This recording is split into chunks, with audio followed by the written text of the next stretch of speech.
This is one of the most interesting articles I think that we read, mainly because from the perspective that I would guess that most of you out there taking this class are probably not Jewish, and so it's neat to sometimes get a perspective of a different culture that we may not be as familiar with. So this article argues that the concept of Lifnum Mishrat Hadin, and if there's any Hebrew scholars out there, I'm sorry if I butcher that, but it's an ancient Jewish legal doctrine which is usually translated as beyond the letter of the law.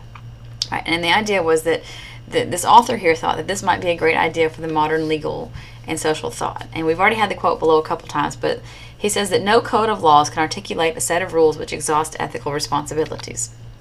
The law is reactive in nature, which means that by the time a law or a bill or something has been passed, well, the bill becomes a law, by the time that has been passed and made legal and added to the court system, a lot of damage could be done in that time period. For example, especially with technology, right? If there's a technological advancement made, it takes months or sometimes years for laws to get made, and in that time, how much damage can be done? How much privacy could be invaded with this new technology?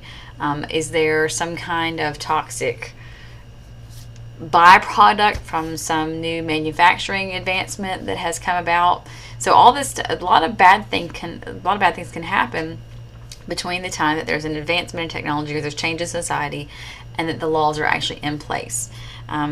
And the author notes that Jewish scholars in the Middle Ages called these people who exploited these limitations of the law scoundrels within the law. And I have an example, and it's a personal example. I know someone who did this, and I'm not calling this person a scoundrel in the law, but it's just a really good example. So a few years ago, the government was offering a tax rebate or discount or deduction, however you want to call it, of about $5,000 or $6,000 if you purchased an electric car. Well, my friend and some of her friends found out that there were some golf carts out there that would qualify within the bounds of this tax deduction as an electric car.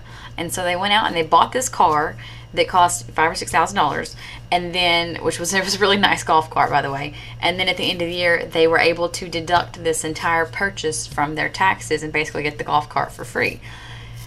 Now, I'm not someone that plays golf, and I have no need for a golf cart, but part of me is going, oh man, I really missed out on that. I wish she had told me about that, because we could have got a golf cart, put that sucker on the Visa, and then pay it off, and you get your tax rebate. But I would say, the angel on one shoulder and the devil on the other shoulder. The angel on the one shoulder is saying, that puts you as a scoundrel within the law, doing things like that, taking advantage of laws that perhaps you shouldn't take advantage of, or working between the lines and doing things you shouldn't do, even though legally you're allowed to. Is it the right thing? Just because you can doesn't mean you should.